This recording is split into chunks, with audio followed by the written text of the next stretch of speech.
Hey everybody, mentally checking in. There's another voiceover on the new series due to the fact that, again, I was in a car driving around all day running errands in the middle of doing all of this. Um, so, and some of the videos I just recorded for the old free to play, I have to actually bleep some words out. I call people some pretty crappy names. Not out of like anger or anything, just being an asshole myself. Um, I'm not perfect, and that's the thing.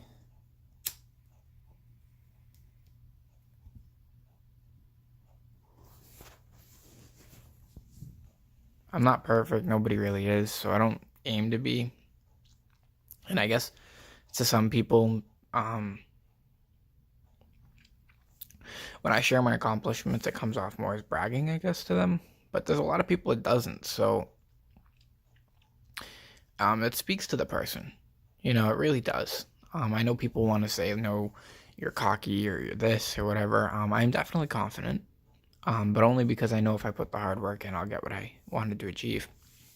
It's just a mentality, but I genuinely don't brag. On that server, the free-to-play server, I am bragging a lot now because I'm in that pissing contest with everybody. And once you're in that, there's no way out of it. And that's why on this server, I'm not doing that. I'm not doing it at all. I should have kept that I was free to play between me and a few people on that server. I thought it would be impressive. I thought they would like it. They would encourage me, and a lot of them did. And that's why I say it depends on that person.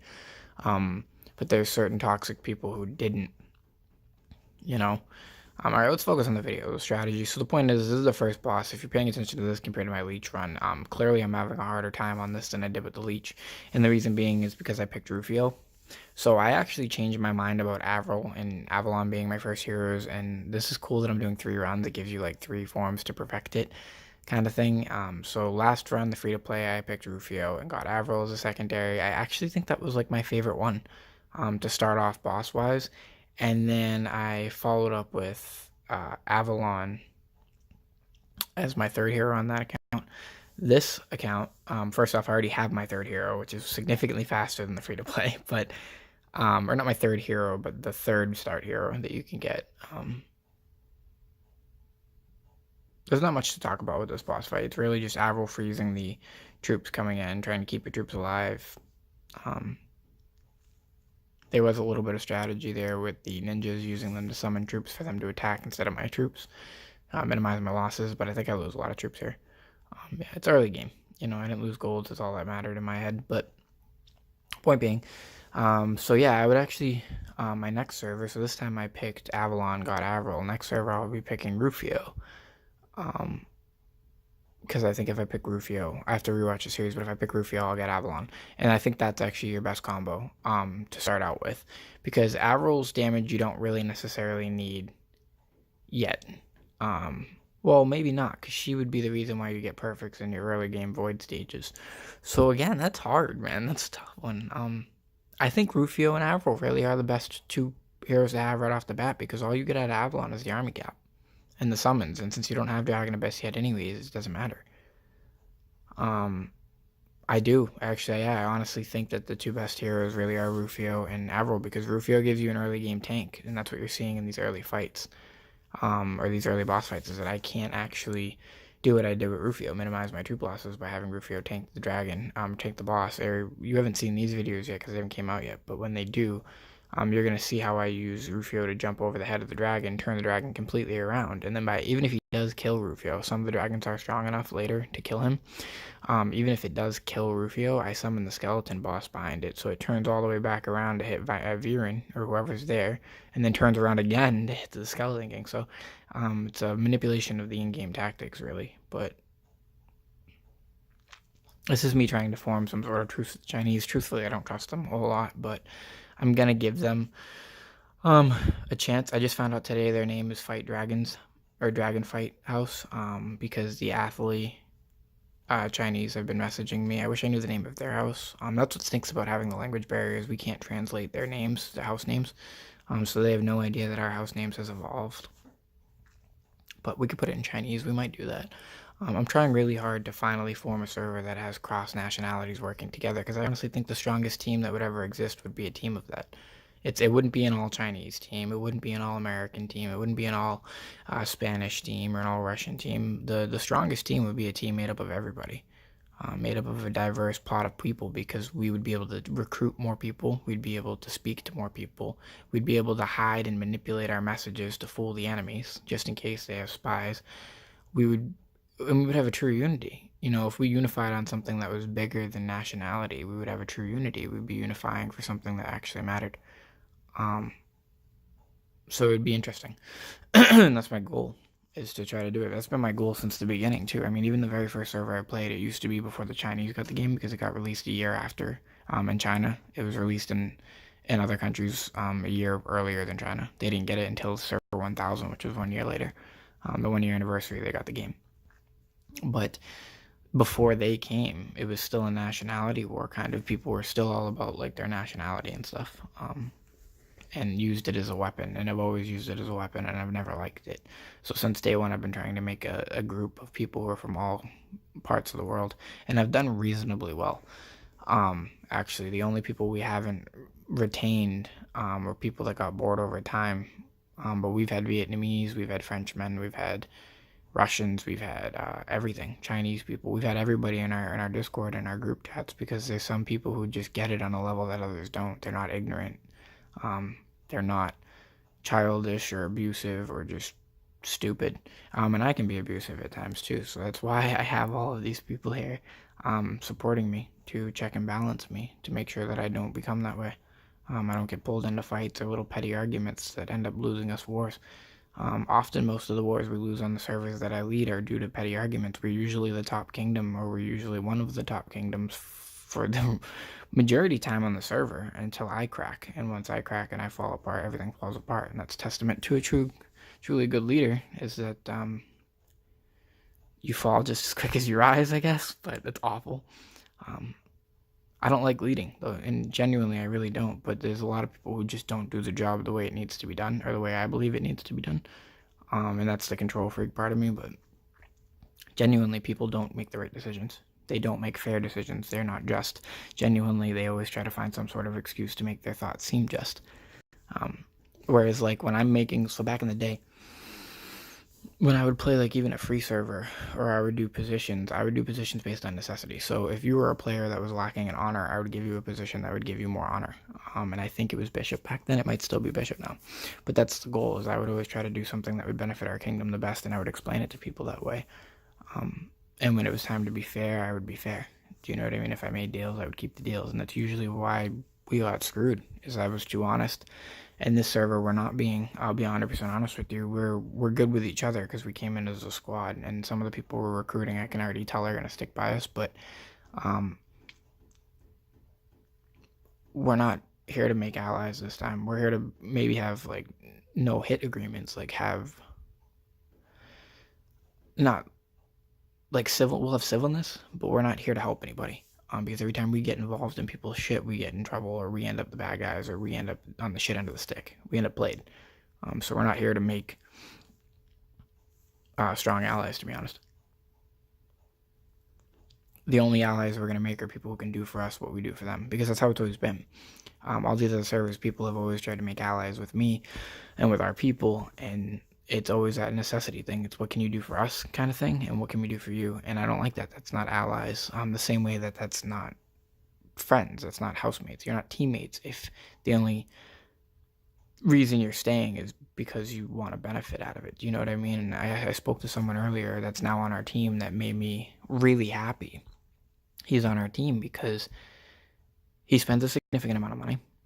He is a whale by all measures. He knows he's good at the game, but he doesn't feel entitled, which is huge for me. You know, he does want those benefits, but he doesn't feel entitled to them, which is different. He asks for them, for one, and when told no, he doesn't act childish about it. He understands general reasoning and rationale. And someone like that will always get more rewards than someone who's our power player. You know, I don't care if you're the power player, you'll get certain benefits because of that. Like, he doesn't know this yet, and he won't know this because this video won't come out for a while, but we're probably going to elect him our next king maybe. He's an outsider, so that's going to piss a few people off, but Hammer already turned it down. And the Chinese guy, I'm pretty sure, is going to leave us. If not, rightfully by right, he gets it next because I promised him. But if he leaves us, like I'm predicting, we will we'll be giving it to Heesbro. I'm just gonna give him a shout out now too, because that's the person. He's really noble. You know, he's our top player, and he's not a douchebag, which is cool. It's cool to work with somebody like that, and not work with somebody who's a know-it-all or thinks they know it all is a better way of putting it. But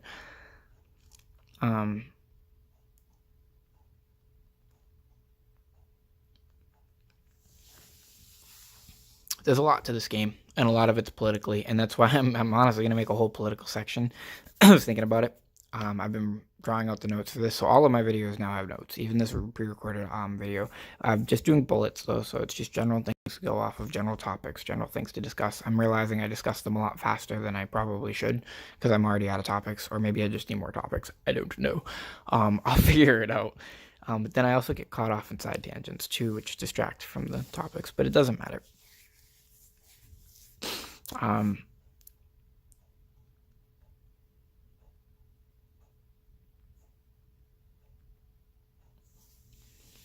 He did good. But yeah, that's what I was saying. So I'm thinking of, I've already started drawing out little things. Like I've gone over all the servers that I was on. I wrote down the numbers next to server names. Now there is my original account that I don't know. I do know the first server was 49, the second one was 52, and the third one was like 79, I'm pretty sure. I know that much for that first account, but then there's a couple after that that I don't know of that I played on, which I'll just have to forget because I remember the stories, which is the point. And I'm going to go through each kingdom, each server, the reasons why they succeeded or failed. I've also wrote a good portion, or not a good portion, like a couple pages, but I've started writing a book for this game too, because it, not only to real war events, but real life things, this game is like a microscopic version of it, and it's cool. This game hits every note, and it's an amazing game in that sense, and that's why I love it so much. And it shows you truly kind of what humans are at the core of them, which is fucking sad. It really is, actually, but and I know people are always like, oh, it's just a game, so they act different. No, but that's the thing is, the realest people I've ever met, right, were online. Were always on internet games. They were always more honest and more truthful about even some of the most shameful things, such as like masturbation or something like that, due to the fact that they had no one to impress. They didn't care. These people don't care about us. They don't care if they're sieging your wall and you can't play for days. Now, there's no consideration on the internet. That's my point. There's no reason for them to lie. They have no consideration of who you are. So when someone does these things on the game, saying it's just a game does not excuse it. Saying it's just a game just shows that that's what you would do if there was no one watching. That's the real you. So just think on that. And I've been saying this for a long time, so it would be cool if some of the people who still play this game played with me back then, watch my videos, and hear me speak, because they're going to recognize the way I say things and what I say from all of those servers, because I've said it to all of these people back then, too. And it would be interesting to see if there's any self-reflection, to see if they actually do or have retained anything over these years, or the year or half that I've played. Because there's a lot of people that do some really fucking wrong shit in a game.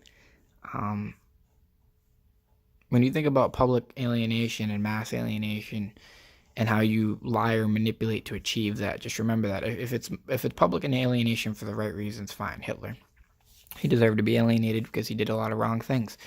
That's a good alienation, right? But when you lie and manipulate to create an alienation, you're wrongfully alienating somebody who doesn't deserve it. And I'm not even just speaking on me, because yes, it has happened to me on servers, but I'm speaking about a lot of people. I've seen it happen to my enemies, realistically, from my allies. My allies have done it. I've been on servers where it's benefited me. So that's why when I tell this, I'm going to do a video series for it, but when I tell it as a story, that's the perspective I'm telling it from. 6 kingdoms. I'm not telling you which kingdom I was in. I'm just telling you what happened, pretty much. What went down, and really, realistically, what the history tells, what the history books say happened, because it's been a while for some of these servers, so I don't remember 110%. It'll be the concepts that I'm trying to focus, but what it's really doing is it's giving you my version of everyone else's story, I guess. There's going to be some kingdoms, like I know in 49 it was just because everybody joined yellow. It was a grouped up team. I was a month late to that, but I stayed long enough to talk to them and hang out with them.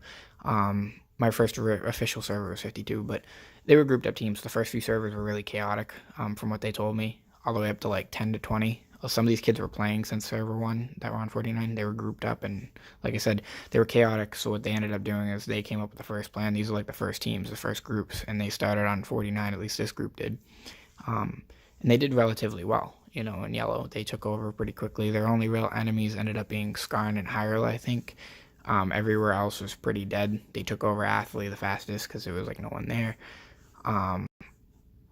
Same thing with the Karm, so they didn't have really any bordering enemies. Orange wasn't much of a match, and it was because back then there was migration wasn't a thing. So you joined a server and got stuck. There was also only 10k downloads at that time.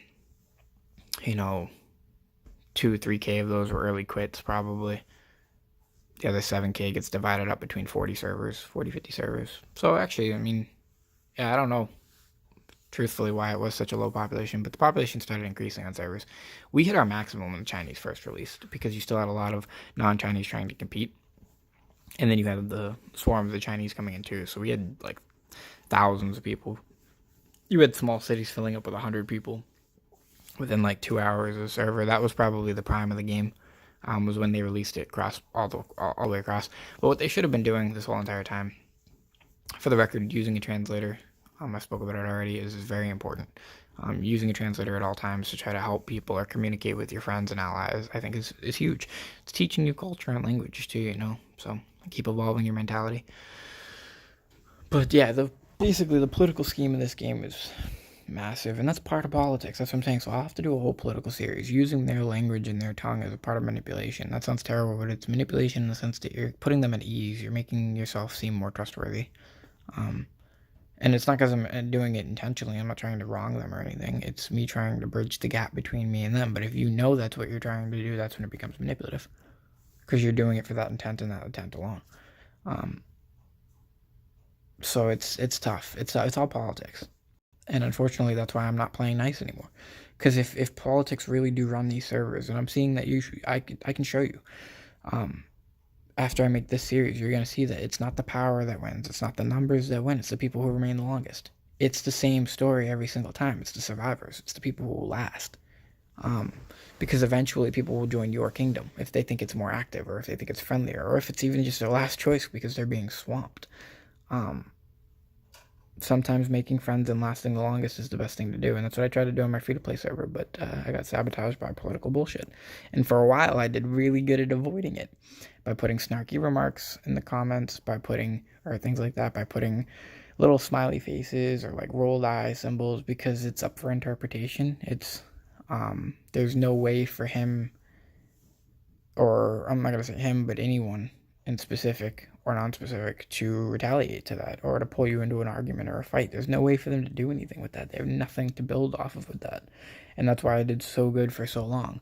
But then there was one time I chose to engage to defend myself, because he said I didn't even do that good as a free-to-play, as I'm beating him in the void and the abyss and on the power rankings, but that's okay. And I got defensive. And once I got defensive, that was it. Once you're pulled into the pissing contest, you don't ever get out of it. And that's why on this server, I'm not doing that. I'm letting other people do it for me. And it's already happened. It already happened in the early game stages, and someone had to defend me. Somebody was like, why would I watch your YouTube channel? Like, what's the point? You're right. If you don't like it and you don't enjoy it, there's no point for you, and I don't want you to try and find one. It's just how it is. But there is some people watching that do enjoy it, whether it just be to hang out with me, or whether it be to learn something from these videos. In this video, you'd probably think, oh, I'm not learning nothing about the game, but you are. You really are. If you want to be successful on one of these servers, you have to learn the politics. Otherwise, you can completely get collapsed every time. And the biggest part of the politics is to just avoid them, truthfully. Because none of these kids are politicians. None of them are actually smart enough to be politicians. So what they're really doing is they're playing at the game of politicians and manipulating the stupid mass. And the mass of human beings is stupid. I'm sorry. The average person will believe whoever says what because they said it. That's it. Or this person's powerful and they said it, and that's it. Or if you have a group laughing at one person, they'll usually go with the group laughing at the person, even if they're wrong. It's the mainstream media mindset concept. Like we're too stupid to think for ourselves. And that's why in all of my servers I've ever only posted the truth. And I let people make the decision for themselves. And you can always tell who's doing the manipulating because they're always the ones in the PMs, first off. They're always private messaging someone. And then in addition to private messaging everyone, they're always the ones trying to make things different, change the argument, bring up something negative about you, or just anything they can really to divert from the actual truth. Sometimes there's two servers actually in my entire time I've been playing this game. There's two servers that actually where the guy actually belligerently admitted it. Belligerently admitted he was just a douchebag and he didn't like me and he just couldn't stand me and stuff like that. And both of those servers, they got away with it. Everyone saw them for what they were, but they were already following them, so they continued to follow them.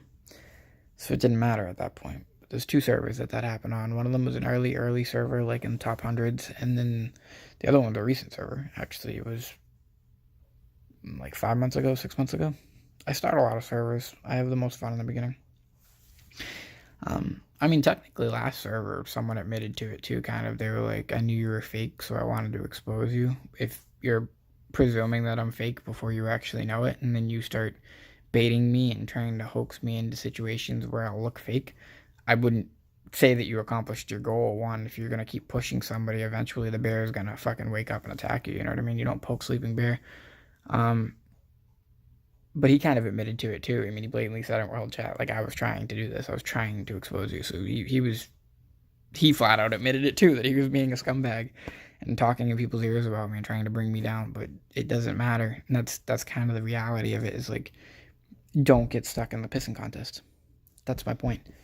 Don't do it. Don't even engage with these types of people. And I said it too in one of the videos. This is what's funny, and it's going to come up as it comes up in the series. Before he actually does it, I made the prediction. I called it. I was like, I have a bad feeling about you. And then it's funny because this is also someone who was in our Discord at one point a long time ago to join our group. And I said the same thing to him then. I was just rereading over it the other day, and I said the same thing. I was like, I don't trust you. I flat out said it. I was like, it's something about you I just don't trust. And he has no idea I'm that same person. That's why it's so funny. Since I'm really good at that, I'm really good at predicting the person who's going to screw me, and it sucks because I usually trust them anyways. I try to find middle ground. I try to let it go. I try to forgive. I try to let slights slide off, and then eventually I just snap. I'm like, fuck it, I'm tired of this shit. And I'm so much better at throwing slights than other people because they don't have logic, and that's why it was so funny. I deleted the video, but I had a whole recording of me shitting on them for their lack of logic and when they were trying to insult me. But that's all drama. That's what this is. I'm gonna call this video drama. Like, but I gotta catch you in another one. It's politics. Just keep that in mind. I'm gonna title this video politics. Because they fucking matter. They will end you on a server. They will end you. Very quickly. And that's what he was pretty much admitting. He wanted me to lose.